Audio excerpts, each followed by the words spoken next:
It's the Full Force Movie News Burst, brought to you by GeneralsJoes Reborn.com with me, Christopher McLeod AKA Diagnostic 80, joining me to discuss the recent news that Lorenzo di Bonaventura has officially revealed that a new G.I. Joe movie is in the works is the General himself, Justin GeneralsJoes Bell. So, on the last movie news burst, it was revealed by producer Lorenzo di Bonaventura that a new G.I. Joe movie is in the works, and they will most likely be utilising the failed Lady J TV series pilot as a basis for the script. First off, Justin, we have finally heard what happened regarding that canned Amazon streaming TV series, so what do you think about them bringing it back from the dead as a film instead? I'm up for anything they can think of to sort of bring G.I. Joe to life. I think it's interesting to kind of hear it from de Bonaventura's mouth, because I think we kind of, when it was announced, didn't we have sort of a similar reaction? Well, what about Paramount Plus, and what about all this other, Hasbro's got connections to Paramount already. Why are they doing it in Prime? That doesn't make a whole lot of sense.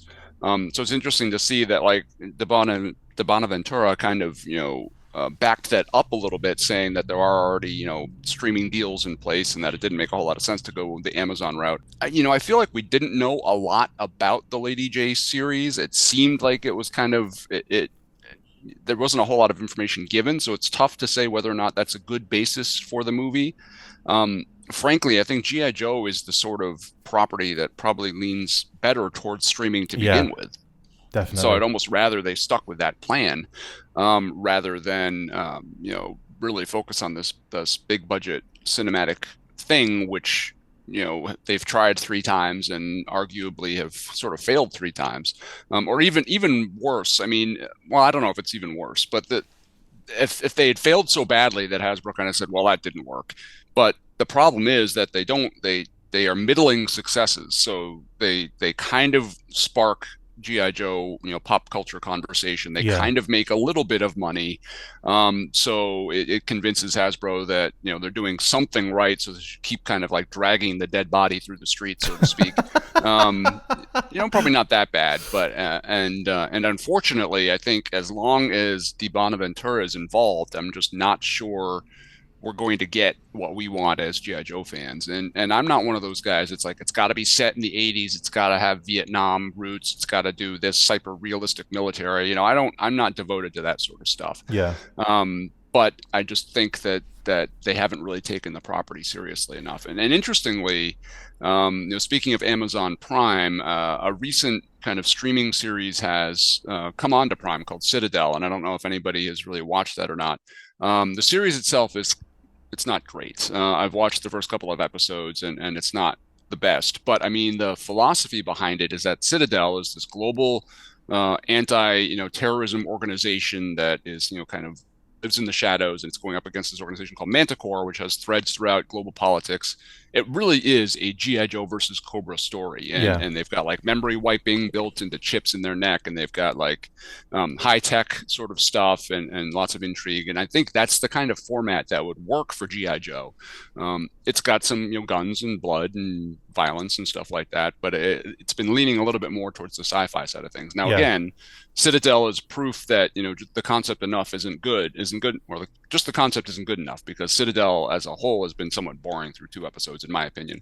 But I think that's the sort of idea and philosophy that they should really lean towards, and by doing it in streaming, gives them the opportunity to explore some different characters and bring other storylines into play. So this fixation on the movie, I think, is concerning, and we've seen in the past, well, we'll just take this thing we were developing for streaming and retool it into a film. I mean, they're not interchangeable. No. You can't just lift a script that was going to be a streaming thing and put it in a movie theater. I mean, that doesn't work. It's the structure and the architecture of the 2 projects is totally different. So I guess time will tell. But I think part of the problem with G.I. Joe as a film franchise is it's been in this constant state of let's retool this into this since day one. I mean, Rise of Cobra is essentially cobbled together from a Stephen Sommers concept that wasn't made for G.I. Joe, some script remnants from the 90s, and kind of assembled into this jigsaw puzzle mess. that actually Rise of Cobra I think had the right idea, just not great execution. And then of course Retaliation, you hear all the stuff from Channing Tatum about he asked them to kill off his character, so you're wondering how much that impacted the story they told. Cobbled together stuff from Adventure Team and the original Joe, and just kind of again this sort of weird puzzle piece of a soft reboot but not a reboot. And then Snake Eyes, which you're not really sure how that sort of came to play. Again, sort of a soft reboot without it being a total reboot. But so it just doesn't feel like they went into G.I. Joe with, let's make a great G.I. Joe movie. They've always gone into G.I. Joe with, let's take this existing thing and try to mold it into G.I. Joe. And G.I. Joe is unique. I mean, I don't think that formula works. You need to come up with an original idea that fits that G.I. Joe archetype. You can't just let's take this military story and kind of shape it into G.I. Joe, or let's take the sci-fi story and shape it into G.I. Joe. You got to go whole cloth and think of what makes G.I. Joe and start like that from the ground up. Do you think that, because obviously Lorenzo di Bonaventura is kind of like basically heading this up yet again, and he always will do, because he's the Paramount guy, and it's a Paramount Hasbro property thing. So are we kind of, until he's not really in the picture, do you think we're going to be kind of burdened with this sort of recurring, if we are going to do a reboot, it's pretty much going to be the same kind of thing over and over again? Yeah, unfortunately I kind of have that feeling. Yeah, I mean, I didn't take a lot of time to look at Di Bonaventura's track record, kind of in other properties. Transformers. Exactly. It's mostly these Hasbro branded properties, and and that's what kind of boggles my mind, is I don't see a great track record of success from him. I mean, yes, financially, Transformers blew the doors off of everything for a solid decade. It was a major property, but one would argue that after movie 2, the quality was just in the toilet. So I mean, it's like it kind of made money in spite of itself. And I know they're kind of retooling that franchise now with Rise of the Beasts, but it's just I don't have a great feeling. I don't think he gets what G.I. Joe is, and I honestly I don't know how big a role he plays in the whole process. He's a producer. It seems like he's kind of the Kevin Feige of this Hasbro stuff, where he kind of oversees things and makes some of the final calls, which is unfortunate because I'm not sure he's qualified. So yeah, I don't see this becoming what Hasbro wants it to be, as long as Di Bonaventura is at the helm. And my wish was, they kind of made this deal with Entertainment One, where they kind of bought this whole studio. Yeah. And my thought was, okay, peel that away from Paramount, start doing your own thing with it. And they just never really did. I thought we were going to get animation, TV series, movies, and it just never really panned out. Nope. No, they're still kind of hitching their wagon to Paramount. And it doesn't seem like that's changing anytime soon, as far as I can tell. So yeah, I just as long as Lorenzo's kind of the guy in charge, I don't think they're going to, pull themselves up out of this mess that they've created for themselves. I kind of feel like there's so many weird things around the G.I. Joe brand. Like, obviously back in the 80s, everything kind of fell into place. It kind of made a lot of sense and all that kind of stuff. And now it's definitely become like the nostalgia brand for the people that were truly into it when they were younger. Yep. Like our age group and that age range kind of now. So obviously it makes sense that the success that G.I. Joe as a brand has come around like the collector market, like the classified series, for example. There's a reason why that has done so well with your 6-inch collectors, but then also your kind of G.I. Joe fans who are now older, who want like slightly more sophisticated, complex things to display and so on and so forth. So I kind of understand that. Makes a lot of sense to me, right? Yeah. All the other media is really like, they try and wedge it into things that don't really fit, and I kind of feel like if you want to do something like that's going to get kids at kind of imaginations, or attract kids as an audience, I kind of feel like you have to do some kid-like stuff. Sure, absolutely. And there isn't like, there's no animation out there. I kind of think it would be fun to like revisit the Sunbow animation, kind of like a continuation after the movie maybe, and do some sort of You know, like, because that way you could keep the goofiness and all the fun stuff and make it like lasers and ridiculous and crazy, and like it'll link really well with the previous Sunbow series, but then it'll also might, you know, ignite a bit of fun in kids nowadays. And I know there's that thing of there's the difference here where like kids are not really into that stuff. You know, it's a really young age that are watching the kind of animations and stuff like that, and then all of a sudden it becomes completely different. It's like social media and it is computer games and stuff like that. And that's where like the attention gets drawn and sucked into. So I'm still surprised that, you know, I know obviously Joe did the crossover for Fortnite. I think that was like a good idea for them to do, but they haven't really, because they did it with the Snake Eyes movie.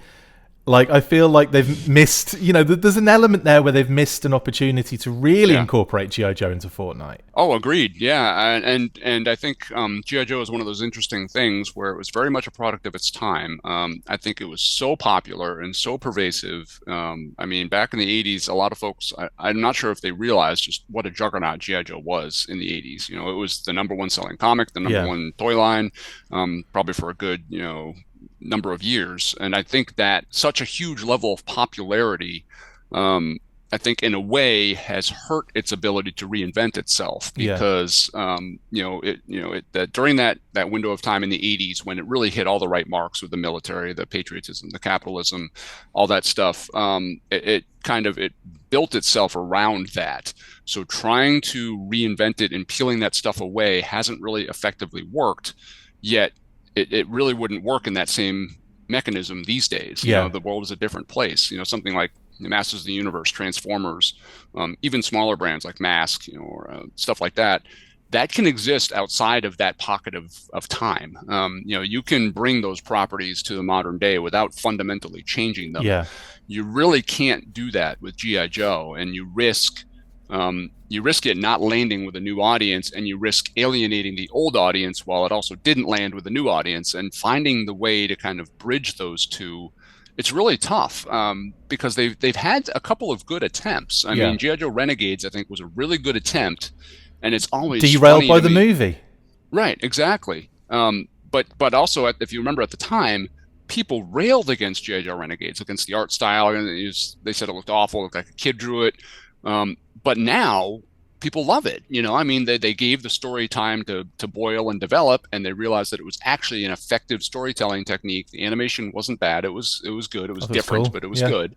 And so I think that's one case where, yes, the movie had an impact, an unfortunate impact, because it should have done so much more than it did. But it also showcased the difficulties in appealing to a new audience while retaining that connection to the old audience. And I think G.I. Joe is very unique in its difficulty with doing that. I think you really need to just throw away a lot of that old stuff in order to bring it to the modern day.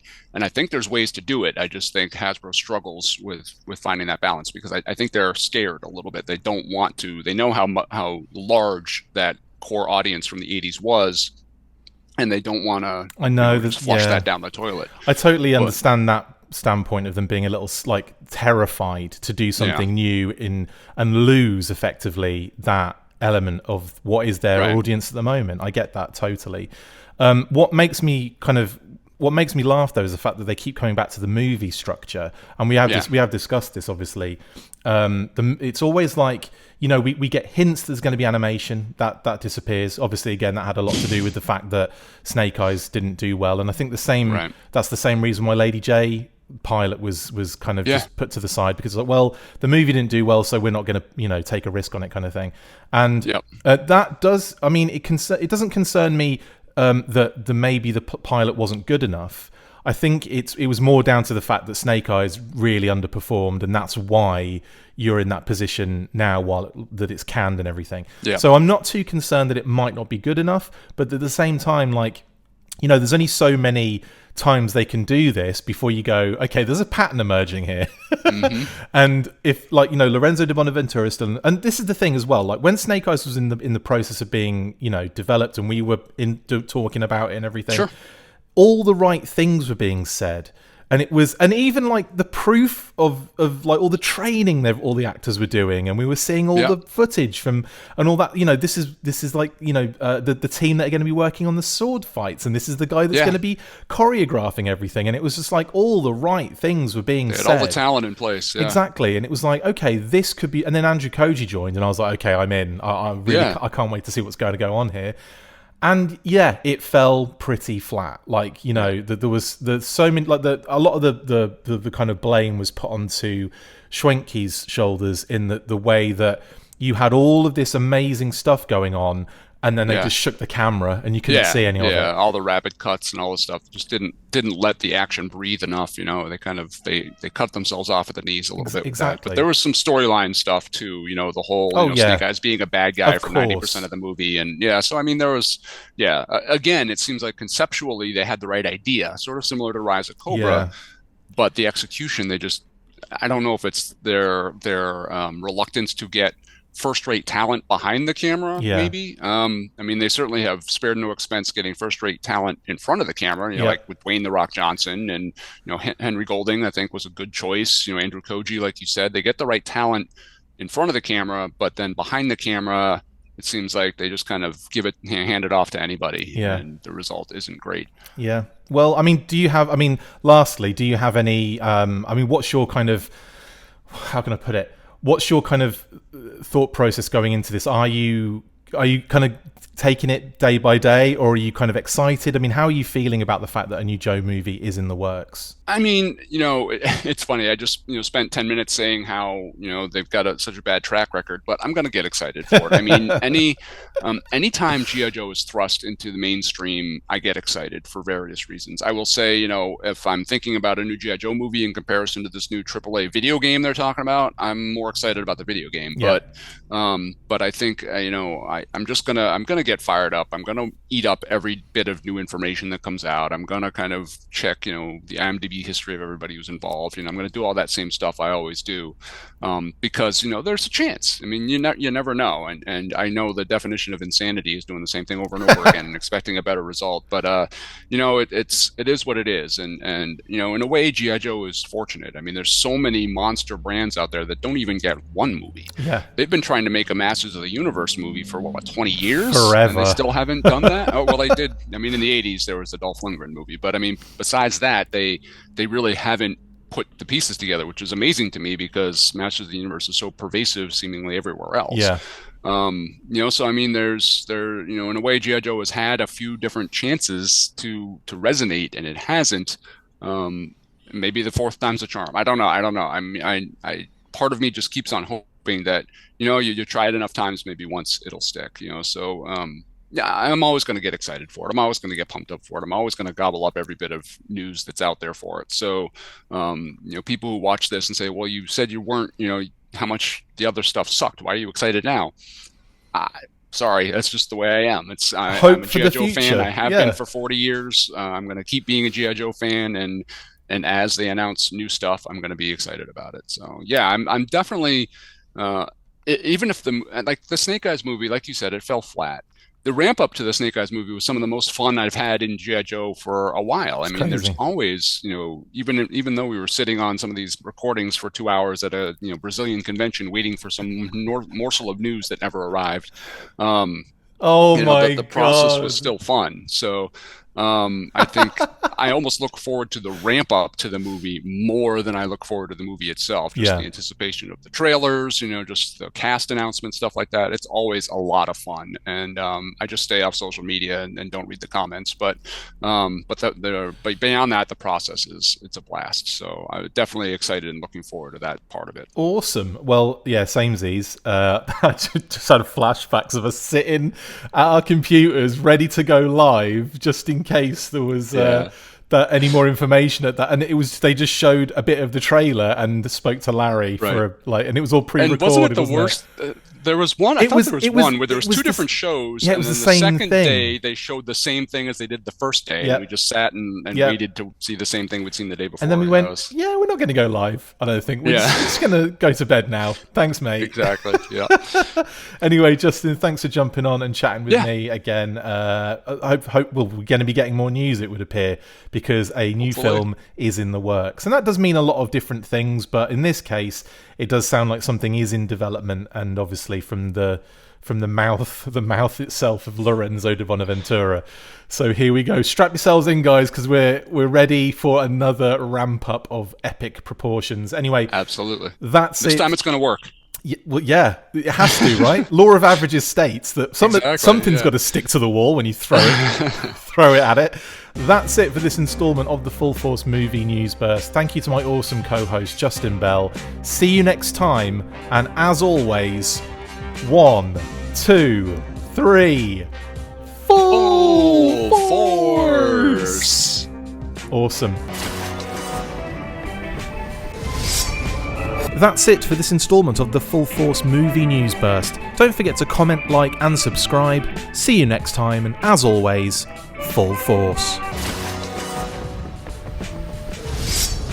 Make sure you get involved with the discussion by liking, sharing and commenting on these videos, and as always you can keep up with the show after listening by following on Twitter @TheFullForce, liking the Facebook page facebook.com/TheFullForce, and if you would like to contact the show you can message us on either of those platforms with feedback and questions. We also have a Patreon page, so if you want to show your support for the show, see your name up in lights on these videos, or enjoy exclusive bonus content, then check out patreon.com/TheFullForce podcast, or click on the link on any of the posts this podcast appears in. Full Force.